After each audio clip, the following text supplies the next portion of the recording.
உலகம் முழுவதும் செயல்பட்டு இருக்குது. அதற்கு இந்தியாவில் தலைமை பொறுப்பில் இருக்கிறவர் டாக்டர் புகழேந்திங்கிறவர்.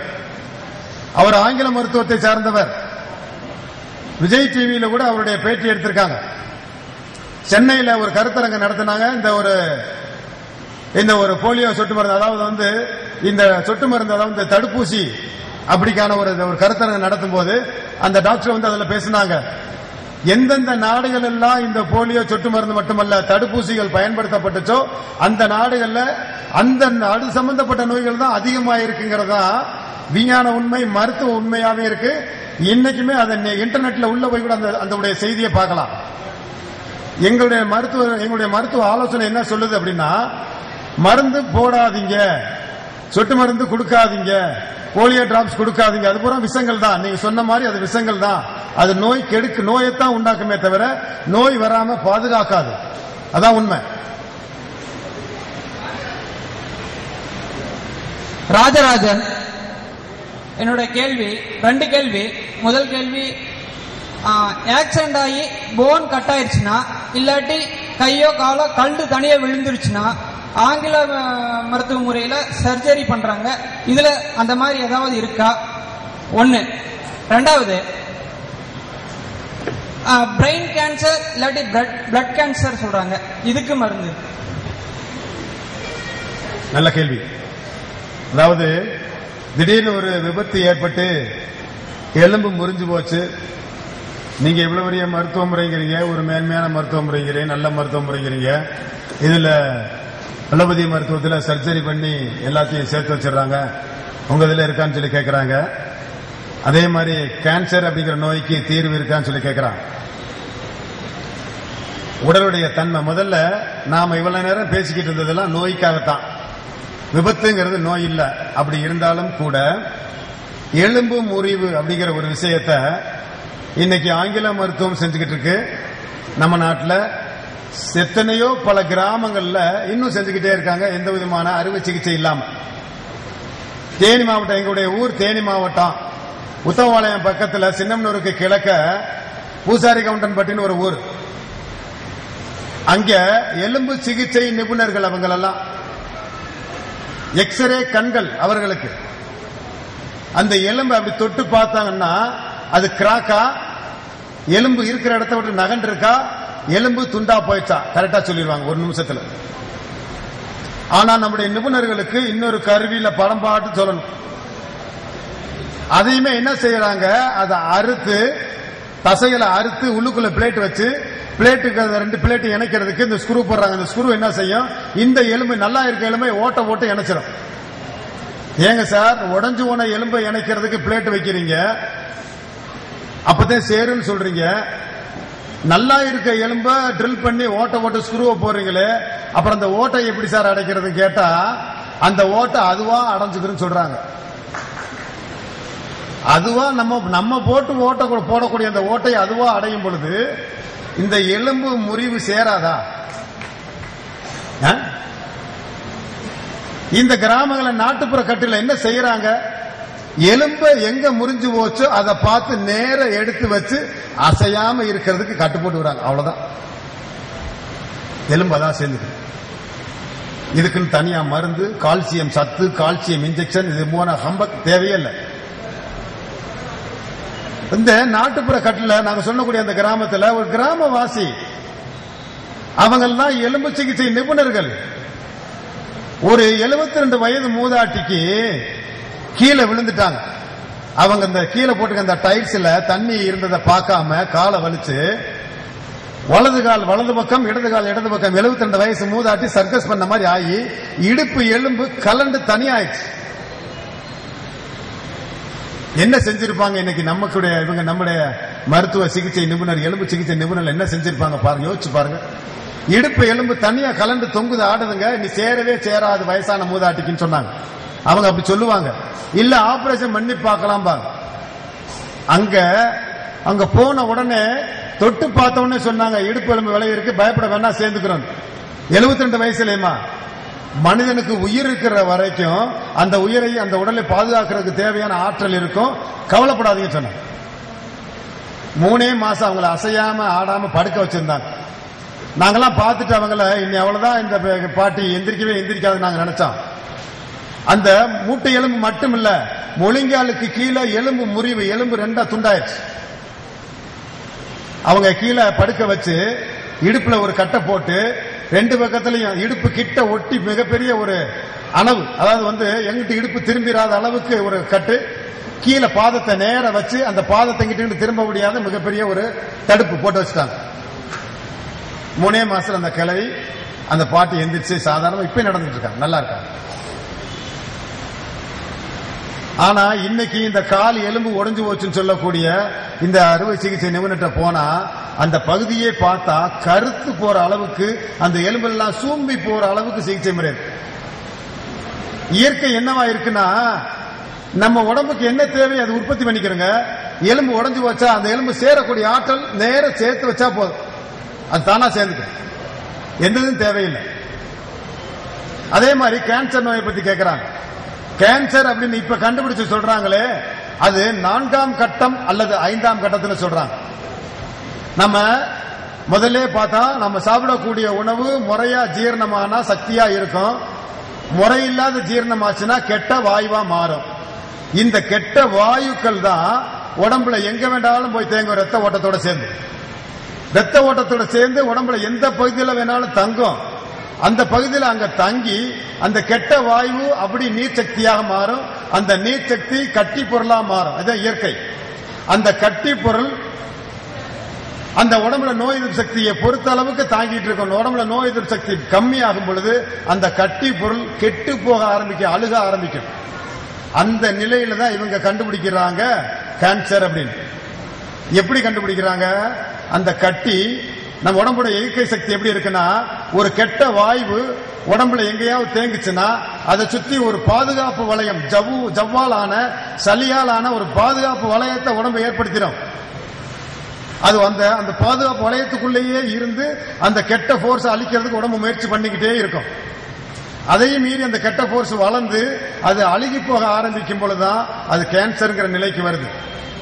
அந்த நிலையில இப்ப என்ன செய்யறாங்க, மருத்துவங்கிற பேர்ல, நாங்க டயக்னோஸ் பண்றோங்கிற பேர்ல, பயாப்சிங்கிற பேர்ல அந்த கட்டியை பிச்சு எடுக்கிறாங்க. கேன்சரா நாங்க கண்டுபிடிக்கணும்.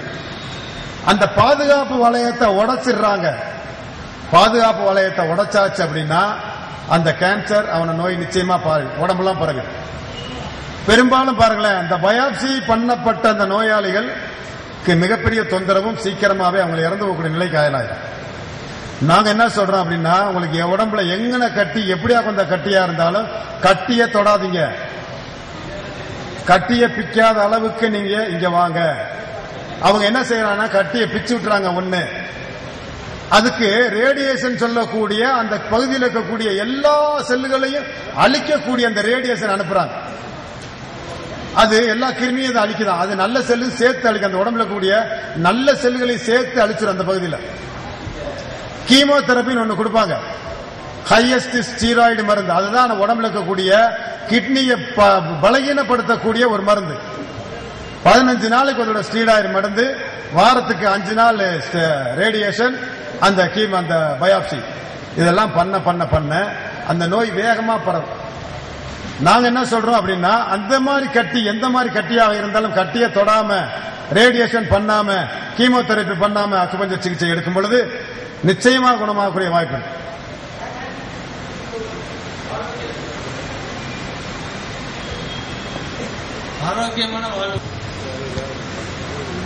ஆரோக்கியமா வாழ்வதற்கு உடற்பயிற்சி அவசியமே இல்லைங்க. இயற்கைக்கு புறம்பாக நம்ம வாழ்றதுனாலதான் இந்த உடற்பயிற்சி நம்ம தேட ஆரம்பிக்கிறோம். சாதாரணமா ஒரு மனிதன் தூங்க வேண்டிய நேரம் ஒன்னு இருக்கு. மனிதன் தூங்க வேண்டிய நேரம் இரவு 11 மணியிலிருந்து இரவு 3 மணி வரை கட்டாயம் தூங்க வேண்டிய நேரம். ஏன் அப்படின்னா, இந்த நம்ம சொன்ன கல்லீரல் சொல்லக்கூடிய அந்த கல்லீரலும் பித்தப்பையும் தன்னைத்தானே பலப்படுத்திக் கொள்ளக்கூடிய நேரம், உடம்பில் இருக்கக்கூடிய நச்சுக்களை நீக்கக்கூடிய நேரம் அந்த 11 to 3. இந்த 11 to 3 நம்ம கட்டாயமா தூங்கணும்.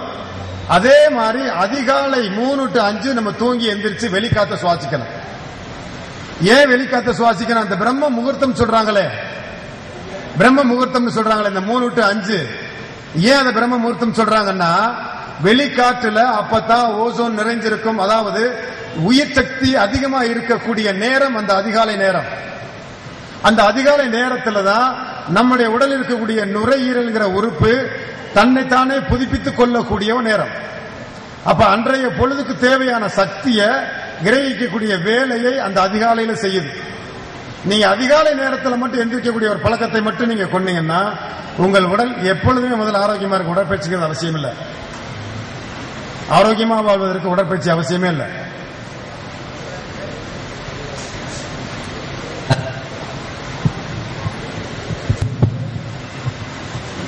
சார் நீங்க சொல்லுங்க, அவர் என்ன சொன்னாங்க?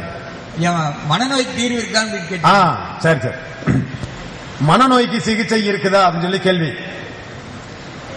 நம்முடைய உறுப்புல, நம்முடைய உடல்ல முக்கியமான 5 உறுப்புகள் தான் ராஜ உறுப்புகள்.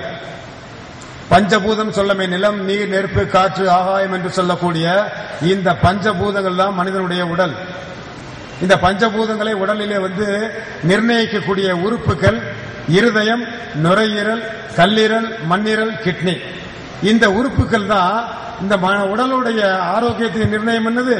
இந்த மனம் என்ற ஒரு உணர்வுகளை, மனம் என்ற உணர்ச்சிகளையும் இந்த உறுப்பு தான் கொடுக்குது. உதாரணத்துக்கு கல்லீரல் கெட்டு போச்சு அப்படின்னா கோப உணர்வும் எரிச்ச உணர்வும் கூடுதலா வரும். மண்ணீரல் அப்படிங்கிற உறுப்பு பலகீனப்பட்டு போச்சு அப்படின்னா கவலைங்கிற உணர்வும் எதையும் எதிர்கொள்ளக்கூடிய தைரியமும் இல்லாத ஒரு தன்மை ஏற்பட்டு போயிடும். கிட்னிங்கிற உறுப்பு பலம் இழந்து போகும் பொழுது பயம் என்ற உணர்வு உடம்புல அதிகமா போயிடும். இருதயம்ங்கிற உறுப்பு கெட்டு போகும் பொழுது அவனுக்கு பெருமையும் அகங்காரமும் கூடும். நுரையீரல் அப்படிங்கிற உறுப்பு பலகீனப்படும் பொழுது துக்கம்ங்கிற ஒரு மனநிலை உண்டாகிக்கிட்டே இருக்கும். அப்ப மனிதனுடைய மனசுக்கும் இந்த 5 உறுப்புகள் தான் தொடர்புங்கிறதா அக்குபஞ்சருடைய அடிப்படை பாடம். அப்ப உடல் ரீதியாக மட்டுமில்ல, மன ரீதியாக எந்த மாதிரியான கஷ்டங்கள் இருந்தாலும் இந்த மருத்துவ முறையில முழுமையான தீர்வு இருக்கு. நமக்கு சாதாரணமாவே தெரியும். இப்ப சாதாரணமா ட்ரிங்க்ஸ் சாப்பிட்ட உடனே கல்லீரல் கெட்டு போயின்னு சொல்லுவாங்க. அந்த ட்ரிங்க்ஸ் சாப்பிட்றவங்களுக்கு என்ன நிலை, மனநிலை வருது பாருங்க, கோபம் தான் கோரும். யாருக்காவது ஒருத்தர் பயமுறுத்தின உடனே சிறுநீர் கழிஞ்சிடறாங்க. பயம் சிறுநீர் தொடர்புடையது. இந்த மாதிரியான ஒவ்வொரு உறுப்புகளுக்கும் ஒரு உணர்வுகள் இருக்கு. அந்த உறுப்புகள் பலகீனப்படும் பொழுது அந்த உணர்வுகள் வெளிப்படும். அதைத்தான் மனநோயின்னு சொல்றாங்க. இத எங்களுடைய அக்குபஞ்சர் மருத்துவத்தில் உடல் வேறு மனம் வேறுன்னு சொல்லவே இல்லை. உடல் ரீதியான கோளாறுகளும் குறைபாடுகளும் மன ரீதியான குறைபாடுகளும் இந்த மருத்துவத்துக்குள்ள முழுமையான தீர்வு. சார் என் பேர் வெள்ளச்சாமி. 10 வருஷமா சளி இருந்துகிட்டே இருக்கு. டாக்டர்கிட்ட போனாலும் மாத்திரை அதிகமா சாப்பிட்டோம்னா இப்ப சளியும் குறைய மாட்டேங்குது. அதுக்கு பதிலாக வயிறு தான் அதிகமா எரியுது. இதுக்கு உங்க மருத்துவ தீர்வு இருக்குங்களா? சளி பிடிச்சா நமக்கு என்ன ஏற்படுது? இருமல் ஏற்படுது, புகைச்சல் ஏற்படுது. நாம என்ன செய்யறோம்? அதுக்காக சளியை நிறுத்தக்கூடிய, சளியை வெளியேற்றக்கூடிய, சளியை வெளியேற்றாம உள்ள நிறுத்தக்கூடிய மருந்துகளை சாப்பிடும். இல்ல சார், இது 15 நாளைக்கு ஒருக்கா சளி பிடிச்சிட்டே இருக்கு. நம்ம டாக்டர் போனா முழுசா கிளியர் ஆக மாட்டேங்குது. ஆமா, வைத்தியம்ங்கிற பேர்ல, அதுக்கு ட்ரீட்மெண்ட்ங்கிற பேர்ல நீங்க என்ன செய்றீங்க? மருந்து மாத்திரை தானே சாப்பிடுறீங்க. மருந்து மாத்திரை 10 வருஷம். அந்த மருந்து மாத்திரை என்ன செய்யும் தெரியுமா?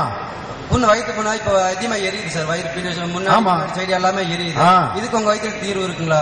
சரி, அதாவது உடல்ல சளி உண்டாயிடுச்சுனாவே நுரையீரல் அது வெளியேற்றக்கூடிய வேலை செய்யும் இருமல் மூலமா. ஆமா, இருமல் வந்த உடனே நம்ம என்ன செய்யறோம்?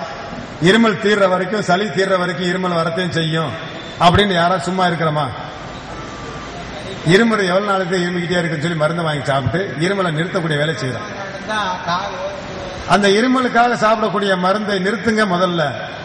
இருமல் அதிகமா வரும் பொழுது பசி குறையும். நீங்க பசியோட அளவு மட்டும் கவனிச்சு உங்களுடைய உணவு முறை எடுத்துக்கிட்டே வாங்க. ஒரு குறிப்பிட்ட ஒரு குறுகிய காலத்துல சரியாயிடும். மருந்து சாப்பிடாதீங்க. மருந்து சாப்பிட்டீங்கன்னா சளியை உள்ளதான் அடக்குமே தவிர அப்புறம் இருமல் கூடும். இருமல் தான் அதிகமாகும். இருமல்ங்கிறது சளியை வெளியேற்றக்கூடிய ஒரு ப்ராசஸ் உடம்புல நடக்கக்கூடியது. அதனால அதை உடனே நிறுத்தினா தான் சரியாகும். சார், என்னுடைய பெயர் ராணி. எனக்கு வயது 36. என்னுடைய இரு கண்ணிலும் கண் பார்வை திடீரென்று குறைந்தது. பிரபல கண் மருத்துவமனைக்கு சென்ற பொழுது கண் நரம்புகளில் வீக்கம் என்று கூறி சிகிச்சை அளித்தார்கள். இருந்தாலும் என்னுடைய இடது கண்ணில் இப்பொழுது பார்வையே இல்லை. வலது கண்ணிலும் கேட்ராக்ட் உள்ளது, ஆபரேஷன் செய்யணுங்கிறாங்க. அது தங்களிடம் வந்தால் தீர்வு கிடைக்குமா? நம்ம ஏற்கனவே சொன்னோம், கண் சம்பந்தப்பட்ட நோய்க்கு நிச்சயமா முழுமையான தீர்வு இருக்கு. காட்ராக்ட் சொல்றாங்க, அதுல பிரஷர்னு சொல்றாங்க, புற ஏற்படும் சொல்றாங்க, என்ன வேணாலும் பேர் வைக்கலாம். ஆனா அந்த கண் பார்வை நரம்புகள்ல ஏற்படக்கூடிய கழிவுகள் தான் அதுக்கு காரணம். அந்த கழிவுகளை நீக்கிறதுக்கு இந்த மருத்துவத்துல முழுமையான தீர்வு இருக்கு. நிச்சயமா இந்த மருத்துவத்துல கண் சம்பந்தப்பட்ட நோய் மட்டுமில்ல, உச்சியிலிருந்து உள்ளங்கால் வரைக்கும் மனித உடம்பில் ஏற்படக்கூடிய அனைத்து நோய்களுக்கும் தீர்வு இருக்கு. அதாவது இந்த அக்குபஞ்சருடைய சித்தாந்தம் என்ன சொல்லுதுன்னா, குணமாக்க முடியாத நோய்களே இல்லைன்னு சொல்லுது. கண் நோய்களுக்கு நிச்சயமா தீர்வு இருக்குமா? ஒரு நோயாளி பெயர் சொல்ல விரும்பவில்லை, எழுதி கொடுத்துள்ளார், அதை படிக்கின்றேன். இருதய நோய் உள்ளது, அடைப்பு 90-20 ஆக உள்ளது. இரண்டாவது கேள்வி, ஆங்கில மாத்திரை அண்ட் ஹோமியோபதி மருந்து இரண்டும் கலந்து சாப்பிட்டுக் கொண்டிருக்கிறேன். தூக்க மாத்திரை சுமார் 12-13 வருட காலம் உபயோகப்படுத்திக் கொண்டு வருகிறேன். மலச்சிக்கல் உள்ளது, மனக்கவலை உண்டு. இதுக்கு தீர்வு வேண்டும்.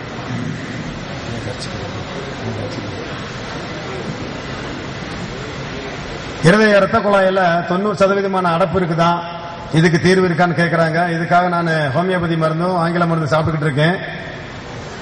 தூக்க மாத்திரைய 12 ஆண்டுகளாக சாப்பிட்டுக்கிட்டு இருக்கேன். மலச்சிக்கல் இருக்கு, மனசுல கவலை இருந்துகிட்டே இருக்குங்கிறாங்க. ரத்த குழாயில அடப்புக்கு காரணம் நாம் சாப்பிடக்கூடிய நம்மளுடைய உடம்பில் இருக்கக்கூடிய கெட்ட வாயுக்கள். இந்த கெட்ட வாயுக்கள் ரத்த குழாயில போய் தேக்கமடையுது. ரத்த குழாயில தேக்கமடைஞ்சு அங்கேயே தேங்கி அது அடப்பை உண்டாக்குது. அந்த அடப்பை உடம்புடைய இயற்கை சக்தியை வெளியேற்றதுக்கு முயற்சி பண்ணிக்கிட்டே இருக்கும். அந்த நேரத்தில் லேசா வலி வரும். நம்ம உடனே அடப்பு ஏற்பட்டுருச்சு அப்படின்னு சொல்லி அதுக்கான மருந்துகள், இந்த மருந்துகள் என்ன செய்யும் அப்படின்னு அவங்க சொல்லி கொடுக்கறாங்க. அந்த பகுதியில் இருக்கக்கூடிய ரத்தத்தை உறைய விடாம நீர்த்து போக வச்சிடும் அப்படின்னு சொல்லி இந்த மருந்தை கொடுக்கறாங்க. இந்த ரத்த குழாயில ஏற்படக்கூடிய அடப்புக்கு கொடுக்கக்கூடிய மருந்துகள் ஆஸ்பிரின் வகையை சார்ந்த மருந்துகள், ரத்தத்தை நீர்த்து போக வைக்கக்கூடிய மருந்துகள், ரத்தத்தை கெட்டு போக வைக்கக்கூடிய மருந்துகள். இந்த மருந்துகள் சாப்பிட அதிகப்படியான அடப்பு தான் ஆகும். அதே நபர் 12 வருஷமா தூக்க மாத்திரை போட்டுதான் சாப்பிட்டுக்கிட்டு இருக்காராம். தூக்க மாத்திரை போட்டுதான் தூங்குறாரு. சாதாரண யோசிச்சு பாருங்களேன், தூக்க மாத்திரை போட்டு தூங்குறது நல்லதா கெட்டதான்? தூக்கம்ங்கிறது இயற்கையா வரணும். இதுக்குமே இந்த மருத்துவ முறையில என்ன காரணத்தினால அந்த அடைப்பு ஏற்படுதோ அந்த காரணத்தை கண்டுபிடிக்கப்பட்டு அதற்குரிய சிகிச்சை கொடுக்கும் பொழுது அந்த உடம்பில் இருக்கக்கூடிய அந்த கழிவுகள் நீக்கம் சீராக்கப்படும். சீராக ஆரம்பிக்க அவருடைய குடல் நிலை, வயிறு நிலை, ஒழுங்கு நிலைக்கு வரும் பொழுது தூக்கமும் இயற்கையா வர ஆரம்பிச்சிடும். தூக்கமும் இயற்கையா வர ஆரம்பிச்ச உடனே ஆட்டோமேட்டிக்கா அவர் மனசுல கூடிய கவலையும் போகும். இந்த மருத்துவத்தில் அதுக்கு முழுமையான நிச்சயமா தீர்வு இருக்கு. அவ்வளவுதானா? பல்கூச்சம் போறதுக்காக மருந்து. ஹலோ, என் பேர் நாச்சிமுத்துங்க. எனக்கு அடிக்கடி இந்த கையேறிங்க, அடிக்கடி இந்த மாதிரி ஆகுதுங்க. கை மூஞ்சி கை காலெல்லாம் வீக்கமாகுதுங்க. கொஞ்சம் தூரம் நடந்தா ஒரு கிலோமீட்டர் நிக்காம நடந்தா அப்படின்னா காலெல்லாம் ஓஞ்சி போகுதுங்க. பசி இருக்குதா இல்லையாங்கிறது தெரியறது இல்லைங்க. சரி, அவங்க ஐயா என்ன கேக்குறாங்கன்னா, அவருடைய மூட்டுகள்ல பூரா நீர் தேங்கிக்கிட்டு வலி, பயங்கரமான வலி, நடக்க முடியல, போக முடியல, உட்கார முடியல, எந்திரிக்க முடியல, பசியே தெரிய மாட்டேங்குது. இதுக்கு உங்களுடைய மருத்துவத்தில் தீர்வு இருக்கான்னு கேக்குறாங்க. மூட்டுகள்ல தேங்கி இருக்கக்கூடிய நீர், இந்த நீர்கள் தான் அந்த வலிகளுக்கான காரணம். அதுக்குமே இந்த மருத்துவத்தில் முழுமையான தீர்வு இருக்கு. இந்த மருத்துவம் பண்ண உங்களுடைய உடல்ல பசியும் எடுக்க ஆரம்பிச்சிடும். பசி எடுக்க ஆரம்பிச்சுன்னா ரத்த ஓட்டங்கள் சீராக ஆரம்பிச்சிடும். ரத்த ஓட்டங்கள் சீராக ஆரம்பிச்சுனாவே ஆட்டோமேட்டிக்கா அங்க தேங்கி இருக்கக்கூடிய அந்த கெட்ட நீர்லாம் களைய ஆரம்பிச்சிடும். நிச்சயமா அதுல தீர்வு இருக்கு. வணக்கம் சார். இப்போ லேடிஸ் ஆகட்டும் ஜென்ஸ் ஆகட்டும் எல்லாத்துக்கும் சூடு பிடிச்சிச்சு அப்படிங்கிறாங்க. இப்போ டாக்டர் போய் கேட்டா தண்ணி பத்தல அதனால அப்படிங்கிறாங்க. நீங்க சொல்றீங்க தண்ணி தேவைப்பட்டா குடிச்சா போதும் சொல்றீங்க. அதுல எப்படி சார் சொல்றீங்க? என்ன கேட்கிறாரு சார்? சார் என்ன கேட்கிறாரு? நீங்க வாங்கி சொல்லுங்க. அவர் கேள்வியை கேட்டுட்டு நீங்க சொல்லுங்க சார். கரெக்டா சார் அவருக்கு இயல்பா சூடு பிடிக்கலாமா? பொதுவா சூடு பிடிக்கலாமா? சூடு பிடிக்கலாமா? வெயில் காலத்துல சூடு பிடிக்கலாமா? அதுக்கு என்ன செய்யறது? டாக்டர் போய் என்ன ட்ரீட்மெண்ட் இருக்குன்னு கேக்குறாரு. அதாவது இப்ப வெயில் காலம் வந்துச்சு, ஜூஸ் குடிக்கலாமா? தண்ணி தாகமா இருக்குமே, எப்படி நீங்க தண்ணி எல்லாம் குடிக்க நீங்க வேணும்னா மட்டும் குடிக்கன்னு சொல்றீங்களே. நீங்க இந்த வெயில் காலத்திலயுமே நீங்க உங்களுடைய உடம்பையும் உங்க வயிறையும் கவனிங்க. வெயில் வந்துருச்சுன்னா திட உணவுகளே உடம்பு மறுக்கும். எப்பயும் சாப்பிடுற அளவுல இருந்து சாப்பிடவே முடியாத நிலைக்கு வந்துடும். இப்ப உங்களுடைய உடம்பே தேடுறது என்னன்னா வெறும் நீர் ஆகாரம், தண்ணி ஆகாரத்தை மட்டும்தான் தேடும். அப்ப நீங்க சாப்பிட வேண்டிய உணவு வெறும் தண்ணி ஆகாரம் மட்டும்தான். அப்ப திட உணவு நீங்க ஆட்டோமேட்டிக்கா குறைச்சிடுறது நல்லது. அப்ப உங்களுக்கு தெரியும், நீங்க முதல்லயே முடிவு பண்ணக்கூடாது. கிளைமேட்டுக்கு தகுந்த மாதிரி, இந்த மாற்றத்துக்கு தகுந்த மாதிரி உடம்புல மாற்றங்கள் ஏற்படும். முதல்ல முடிவு பண்ணாம உங்களுக்கு எப்ப எவ்வளவு பசி எடுக்குது, எப்ப எவ்வளவு தாகம் எடுக்குது கவனிக்க ஆரம்பிச்சு அதை மட்டும் ஃபாலோ பண்ணா போதும். சார் எங்க பையன் வந்து ஒரு 6-7 வருஷமா விரல் இருக்கிறாங்க சார். அதுக்கு என்ன ஏதாவது உங்களுக்கு தீர்வு தான் இருக்குங்களா? 6-7 வருஷமா விரல் சூப்பிட்டு இருக்கிறார். எந்த விரல சூப்பரார்? ஆள் காட்டி விரல சூப்பராரா, கட்ட விரல சூப்பராரா? இல்லைங்க, அது ரெண்டு இல்லைங்க சார். மோதிர விரல், நடுவிரல். மோதிர விரலையும் நடுவிரலையும். சரி. அதாவது கை சூப்பருக்குள்ள வித்தியாசம் பார்த்திருக்கீங்களா? கட்ட விரல சில குழந்தைகள் சூப்போம், ஒரு சில குழந்தைகள் ஆள்காட்டி விரலையும் நடுவிரலையும் சூப்போம், ஒரு சில குழந்தைகள் மோதிர விரல், இந்த குழந்தை வந்து மோதிர விரலையும் நடுவிரலையும் சூப்புது. ஒவ்வொரு விரலுக்கும் ஒரு உள் உறுப்புடைய பலகீனத்தை காட்டுதுன்னு அர்த்தம். அந்த குழந்தை கட்ட விரல சூப்புது அப்படின்னா இந்த குழந்தையுடைய நுரையீரல் பலகீனமா இருக்குதுன்னு அர்த்தம். அதை சரி பண்றதுக்காகவே அது சூப்பிக்கிட்டு இருக்குன்னு அர்த்தம். ஆள்காட்டி விரலையும் நடுவிரலையும் சூப்புதுன்னா அந்த குழந்தையுடைய பெருங்குடலும் அந்த குழந்தைகளுடைய உஷ்ண உறுப்புகளும் பலகீனமா இருக்குதுன்னு அர்த்தம். இந்த குழந்தை நடுவிரலையும் மோதிர விரலையும் சேர்த்து சூப்புது அப்படின்னா அந்த குழந்தையுடைய உஷ்ண உறுப்புகள் சொல்லக்கூடிய ஒரு உறுப்புகள் இருக்குது, உடலில் கூடிய தேக வெப்ப கட்டுப்பாட்டு உறுப்புன்னு சொல்லுவாங்க. அதை அந்த உறுப்புகள் லேசான பலகீனத்தில் இருக்குது. அந்த சரி கட்டுறதுக்கு தான் கை சூப்பிக்கிட்டே இருக்கு. இந்த சிகிச்சை எடுக்கும் பொழுது அந்த பலகீனங்கள், அந்த குறைபாடுகள் நிவர்த்தி ஆயிரும். நிவர்த்தி ஆன உடனே ஆட்டோமேட்டிக்கா குழந்தை சூப்புறதை கைவிட்டுரும். என்கிட்ட ஒரு குழந்தைய கூப்பிட்டு வந்தாங்க. ஒரு விஷயம், 2 கையுமே அந்த குழந்தைக்கு துணி உரையை மாட்டி தூக்கிட்டு வந்தாங்க. துணி உரையை கலட்டினா கை சூப்பு அப்படின்னு சொல்லுவாங்க. முதல்ல துணி உரையை கழட்டி விடுங்க, குழந்தை கை சூப்புனா கை சூப்பை விடுங்க. கை சூப்பிக்கிட்டு இருக்கிறது நல்லது. அந்த குழந்தை உடம்பில் இருக்கக்கூடிய குறைபாட்டை நீக்குவதற்காக நம்ம மேல நடந்துகிட்டே இருக்கு, அதை முதல்ல அனுமதிச்சிருங்க அப்படின்னு பின்னாடி தூக்கி எறிஞ்சிட்டாங்க. தொடர்ந்து வந்து ட்ரீட்மெண்ட் எடுத்தாங்க, கை சூப்புறதெல்லாம் விட்டுருச்சு, நல்லா இருக்கு. அதே மாதிரி தான் கை சூப்புறதெல்லாம் சரியாயிடும். ஹலோ ஹலோ ஐயா, இதுல குழந்தை பாக்கியம் இல்லாதவர்கள் திருமணம் முடிந்து 10 to 15 வரை ஆண்டுகள் கழிந்து குழந்தை பாக்கியம் இல்லாதவர்களுக்கு இந்த வைத்திய முறையில் ஏதாவது குழந்தை பாக்கியங்கள் உண்டாக வாய்ப்புள்ளதா என்பதை தயவு செய்து கூறுங்கள். ஹலோ சார், நல்ல கேள்வி. அதாவது குழந்தை பாக்கியம், இந்த கேள்வியில் இருக்கிற வார்த்தையை கவனிச்சுக்கலாம். குழந்தை பாக்கியம், குழந்தை பேரு, அது ஒரு பாக்கியமான ஒரு விஷயம். இப்ப இன்னைக்கு கூட மருத்துவத்துக்கு நம்ம போனோம்னா ஆண்களையும் டெஸ்ட் பண்ணி பார்க்கறாங்க, பெண்களையும் டெஸ்ட் பண்ணி பார்த்துட்டு இவருக்கு கவுண்ட் கம்மியா இருக்கு, மொட்டிலிட்டி இல்ல, அதனால குழந்தை சரியா பிறக்கிறதுக்கு வாய்ப்பு இல்ல, இந்த கர்ப்பப்பையில் இருக்கக்கூடிய அந்த டியூப்ல அடைப்பு ஏற்பட்டிருக்குது, அதனால குழந்தை ஏற்படுறதுக்கு வாய்ப்பு இல்லை அப்படின்னு ஒரு காரணத்தை சொல்லிடுறாங்க.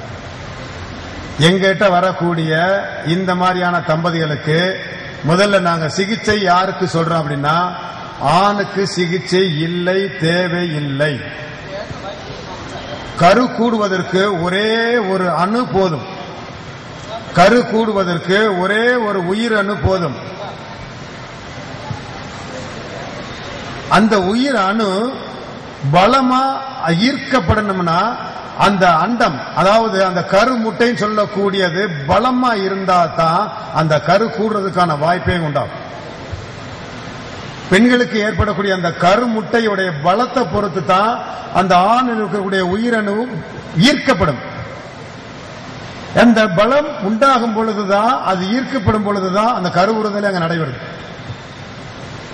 பெரும்பாலான பெண்களுக்கு அந்த கருமுட்டை பலகீனத்துக்கு காரணம் அவங்க ரத்தத்திலேயே பலகீனம் இருக்கு. அவங்களுக்கு பாத்தீங்கன்னா அந்த மாத போக்கு சரியா இருக்காது. அப்படியே சரியா இருந்தாலும் குறைவா இருக்கும். அவங்கள உடம்புலுமே அந்த மாதிரி மாதப்போக்கு சரியா இருந்தாலும் ரத்தத்துல தேவையான அளவு சக்தி இல்லாம இருக்கிறதுனால அவங்க உடம்புலயே பலகீனம்ங்கிற ஒன்று இருந்துகிட்டே இருக்கும். சோர்வு, சின்ன வேலை செஞ்சாலும் மிகப்பெரிய சோர்வு அடைஞ்சிருவாங்க. அதுக்கு எல்லாம் காரணம் அந்த ரத்தத்தில் இருக்கக்கூடிய பலகீனம்.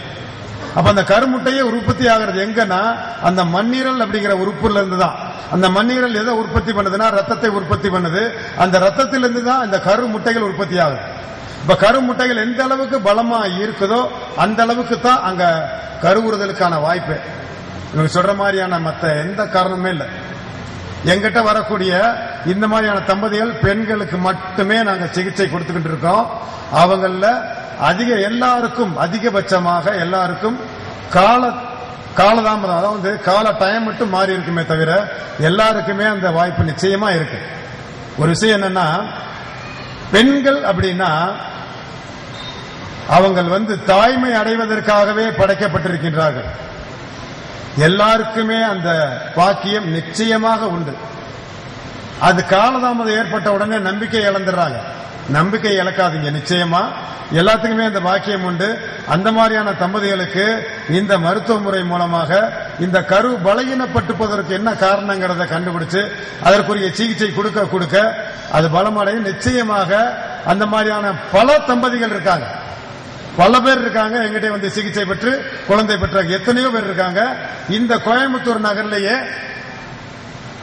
இந்த இதுக்காகவே குழந்தை பேருக்காகவே சிகிச்சை பெற வந்தவர் இன்னைக்கு அவங்க 2 பேருமே மருத்துவத்தை படிச்சு இன்னைக்கு கோயம்புத்தூர்ல ஒரு லீடிங் பிராக்டிஷனரா அக்குபஞ்சர் பிராக்டிஸ் பண்ணிக்கிட்டு இருக்காங்க. உமர் ஃபரூக் அப்படிங்கிறவர். அவர் தன்னுடைய மனைவி தனக்கு கல்யாணம் ஆகி 2 வருஷம் 3 வருஷம் ஆகி குழந்தை இல்லைங்கிற ஒரு ஏக்கத்தினால இந்த சிகிச்சை முறைக்கு வந்து அவங்க தொடர்ந்து சிகிச்சை எடுத்து அவங்களுக்கு குழந்தை பாக்கியம் உண்டு. இப்ப குழந்தை இருக்குது அவங்களுக்கு. இதை பார்த்துட்டு அவங்களுமே 2 பேருமே இப்ப அவங்க 2வது அவங்களுடைய மனைவியுமே படிச்சு இப்ப அக்குபஞ்சர் பிராக்டிஸ் பண்ணிக்கிட்டு இருக்காங்க இந்த கோயம்புத்தூர்ல. இது மாதிரி பல பேர். வணக்கங்க, நாங்க பொள்ளாச்சியிலிருந்து வர்றோம். எங்க பையன் கிட்டத்தட்ட 4 வருஷமா கிட்னி ஃபால்ட்னு சொல்லி டாக்டர் சொல்லிட்டு இருந்தாங்க. 2 ஆண்டு காலமா மருத்துவ சிகிச்சை எடுத்துட்டு இருந்தாங்க. இப்போ 1.5 ஆண்டு காலமா மாத்திரையும் சாப்பிடுறதில்லை. அவனாகவே மாத்திரை சாப்பிட மாட்டேன்ட்டான். கிரியாட்டினி எல்லாம் பாருங்க 1.5 இருந்தது, லாஸ்ட்லயும் 4.4 வந்தது. கடந்த மாதம் எதுக்கும் ஒரு செக்அப் போட்டுக்கலாங்கிறதுக்காக போனேன். அப்போ கிரியாட்டினி 11 பாயிண்ட்ல இருக்கு. யூரியா பிளட்ல யூரியா 1.176 வந்துருச்சு.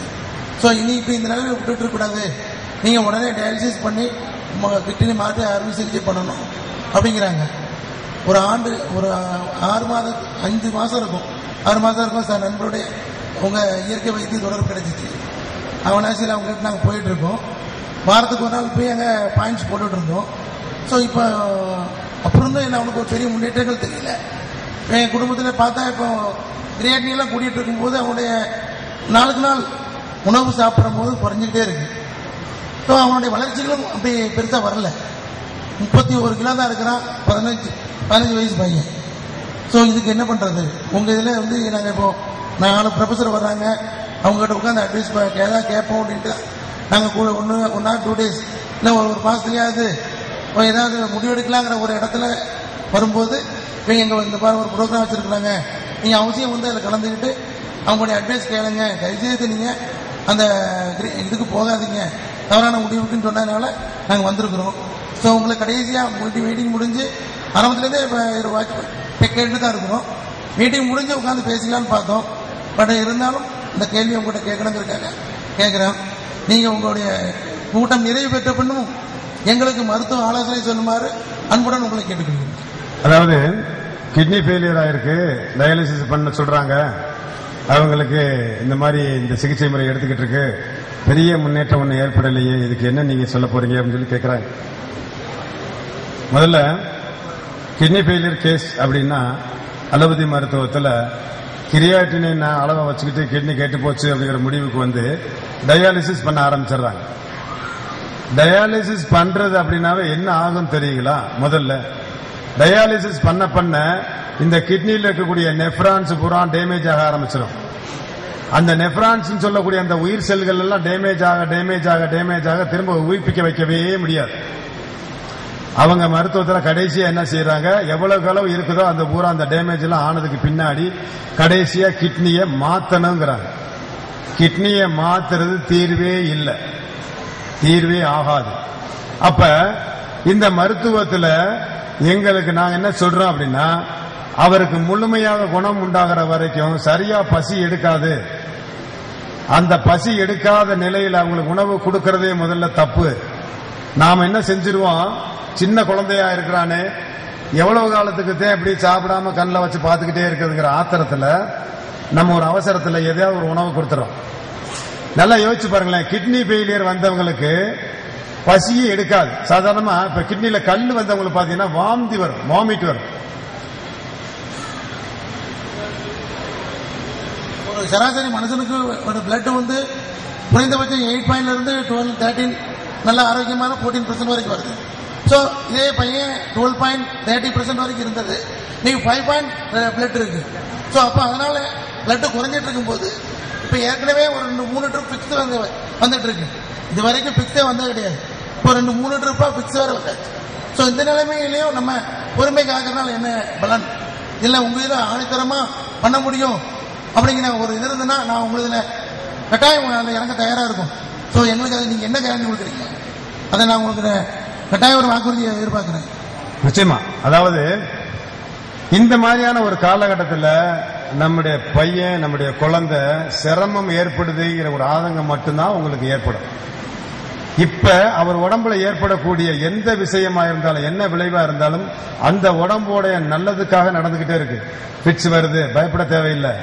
மூளை நரம்புகளுக்கு ரத்த ஓட்டங்கள் போய் அந்த பலகீனத்தை சரி பண்றதுக்கான வேலை உடம்புல நடக்குதுன்னு அர்த்தம். இந்த காலகட்டங்கள்ல அவருக்கு நிச்சயமா பசியே எடுக்காது. அவர் கேட்கும் பொழுது வெறும் திரவ உணவா மட்டும்தான் கொடுக்கணும். ஏதாவது தண்ணி ஆகாரம், ஜூஸ் அல்லது கஞ்சி, அது தேவையான அளவு அதிகமா சாப்பிடவே முடியாது, அது நிவர்த்தி ஆகிற வரைக்கும். அப்ப கிட்னி பலம் அடைய எப்ப ஆரம்பிக்குது நம்ம விளைக்கிறதுனா, அவருக்கு பசி வர ஆரம்பிச்சிடும். எந்த ஒரு மனுஷனுக்கும் பசி வர ஆரம்பிச்சிருச்சுன்னா நோய் தீர்ந்துருச்சுன்னு அர்த்தம்.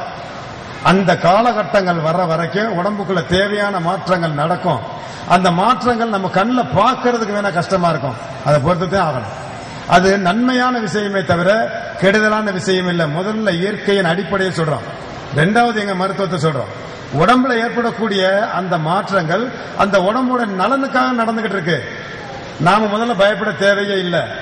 நம்ம செய்ய வேண்டிய வேலை அந்த நேரத்தில் ரொம்ப லேசா ஜீரணிக்கக்கூடிய ஜூஸ், பழங்கள் அந்த நேரத்தில் தேவையான நேரத்தில் மட்டும் கொடுத்துக்கிட்டே இருந்தா போதும். இந்த மருத்துவ முறை என்ன செய்யும்னா, அந்த பலகீனத்தை மாற்றுவதற்கு தேவையான உதவியா நிற்கும். அப்ப படிப்படியான மாற்றங்கள், படிப்படியான முன்னேற்றங்கிறது நிச்சயமா நடக்கும். இதுல இன்னொரு விஷயம், பையன் ரொம்ப சின்ன வயசுங்கிறதுனால குணமாகிறதுக்கு அதிகமான வாய்ப்பு இருக்கு. 50 வயசுக்கு மேல கிட்னி ஃபெயிலியர் ஆயிடுச்சு, இவர் பொழைக்கவே மாட்டார்னு நெஞ்சுக்கும் நெஞ்சுக்கும் தொண்டைக்கும் இழுத்துக்கிட்டு இருக்க எத்தனையோ நபர்கள் இந்த சிகிச்சைக்கு பின்னாடி எந்திரிச்சு உலாவி நார்மலா நல்லா இருந்துட்டு இருக்காங்க. போறீங்க பையன் ரொம்ப சின்ன பையன், சின்ன வயது, இளம் பிராயம்ங்கிறதுனால நிச்சயமா பயப்பட தேவையில்லை. இடைப்பட்ட காலங்களில் ஏற்படக்கூடிய கஷ்டங்களை பார்த்து முதல்ல பயப்படாம தைரியமா இருங்க. இந்த மருத்துவமும் அவருக்கு மேலும் உதவியை உண்டாக்கும், அவருடைய கிட்னி மேலும் பலமடைகிறதுக்கான வேலையை நடக்கும். இந்த மருத்துவத்தில் எப்படி சிகிச்சை பண்ணுவது, அதாவது டெய்லி உங்ககிட்ட பாயிண்ட்ஸ் போடணுமா, இல்லைன்னா வாரத்துக்கு அவசியமே இல்லை. எப்படி சிகிச்சை முறைங்கிறது வாரத்துக்கு ஒரு நாள் எங்களுக்கு தெரியும். அந்த மாற்றங்கள் ஏற்பட தொடங்கிருச்சுனாவே 15 நாளைக்கு ஒரு தடவை வந்தா போதும். டெய்லி வந்து பார்க்கணுங்கிற கட்டாயமும் கிடையாது, அவசியமும் கிடையாது, அவசியமே இல்லை. அப்படி யாராவது ஒரு அக்குபஞ்சரிஸ்ட் இந்த மாத்திரை மருந்தை சாப்பிட்டுக்குங்க, இந்த டெய்லி வந்து காட்டுங்கன்னா அவங்க அக்குபஞ்சரை முறையா சரியா படிக்கலன்னு அர்த்தம். அக்குபஞ்சர் பண்றவங்க அதோட வேற ஏதாவது மருந்தை கொடுத்தாங்கன்னா அவங்க அக்குபஞ்சரிஸ்டே இல்ல. டெய்லி வந்து வைத்தியம் பாருங்க அப்படின்னு சொன்னாங்க அப்படின்னா அவங்க அக்குபஞ்சரை சரியா படிக்கல. நீங்களும் விளைவிக்கிறணும் யாரு சிறந்த அக்குபஞ்சரிஸ்ட். ஒரு அக்குபஞ்சர் மருத்துவர்னா நாடி பார்த்து ஒரே ஒரு இடத்துல அல்லது 2 இடங்கள்ல டச் கொடுத்து அது வைத்தியம் பண்ணுவாங்க. அதுக்கு பிறகு 1 வாரம் சில காலங்கள் ஏற்பட்ட உடனே நிச்சயமா உடம்புல மாற்றங்கள் முன்னேற்றங்கள் ஏற்படும். உடம்பு மாற்றங்கள் நிச்சயமா ஏற்படும். அந்த மாற்றத்தின் அடிப்படையில் 15 நாளைக்கு ஒரு வர சொல்லுவாங்க. அதை மட்டும் நீங்க ஃபாலோ பண்ணீங்கன்னா போதும், குணம் உண்டு. என் பெயர் ராஜா. நான் வேற யார்ட்டும் மாத்தவே மாத்தாதீங்க. ஏன் நல்ல முன்னேற்றம் ஏற்பட்டுக்கிட்டு இருக்கும்போது ஏன் ஒரு பேஷண்ட்டை மாத்துறீங்க? ஏன் கன்ஃபியூஷன் நிலைக்கு அடையிறீங்க? என் பெயர் ராஜா. நான் கேட்கும் கேள்விகள் 2. பொதுவாக பெண்கள் மாதவிலக்கு நேரங்களில் அதிகமான வயிற்று வலி இருக்கிறதாக துடிக்கிறார்கள். அதற்கு இந்த அக்குபஞ்சர் முறையில் தீர்வு உண்டா? 2வது கேள்வி, இந்த அக்குபஞ்சர் முறையை முழுமையாக நான் படிக்க விரும்புகிறேன். அதுக்கான வாய்ப்புகள் இருக்கிறதா? இல்ல அதிகப்படியான செலவுகள் ஆகுமா? அந்த மைக்க வாங்கி நீங்க கரெக்டா சொல்லுங்க சார். கரெக்டா எக்கோ அடிக்க கேட்கல. அவங்களுக்கு ஒயிட் டிஸ்சார்ஜ் அதிகமா வருதாமாங்க, வெள்ளைப்படுதல் அதிகமா வருது. அப்புறம் வைக்க வாங்க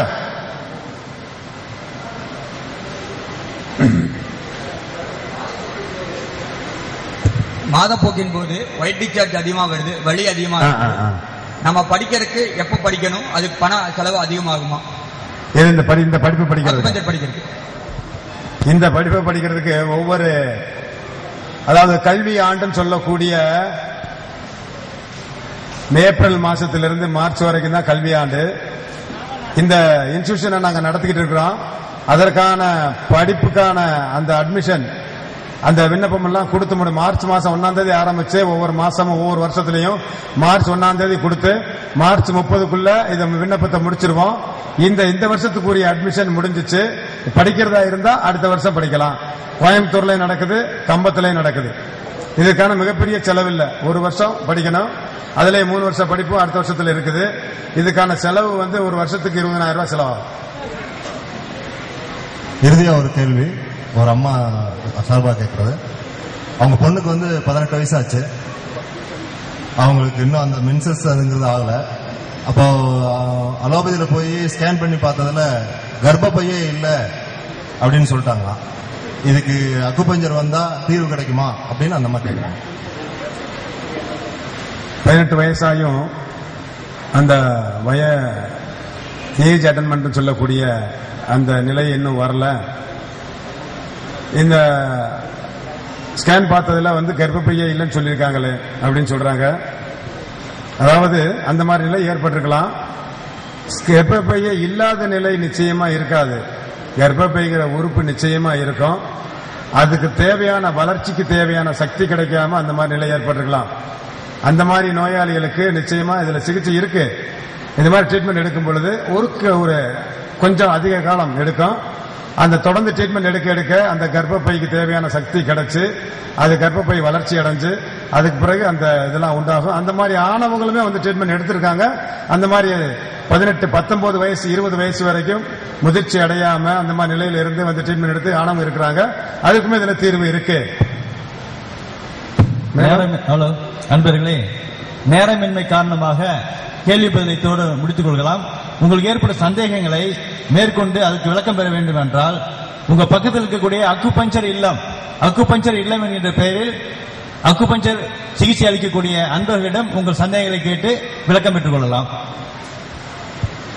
மருந்தில்லா உலகம் படைத்து நோயில்லா சமுதாயம் உருவாவதற்கு தேவையான இந்த கருத்தரங்கிற்கு அனைவரும் காலம் எவ்வளவு ஆனாலும் அதற்கு பொருட்படுத்தாமல் இருந்து அதற்கான விளக்கத்தை பெற்று இந்த உடலே மருத்துவர் என்ற கருத்தரங்கை விளங்கி செல்கின்ற அனைவருக்கும் எங்களுடைய மரபுமுறை அக்குபஞ்சர் கவுன்சில் சார்பாக நன்றியை கூறிக்கொண்டு முடித்துக் கொள்கிறேன். நன்றி, வணக்கம்.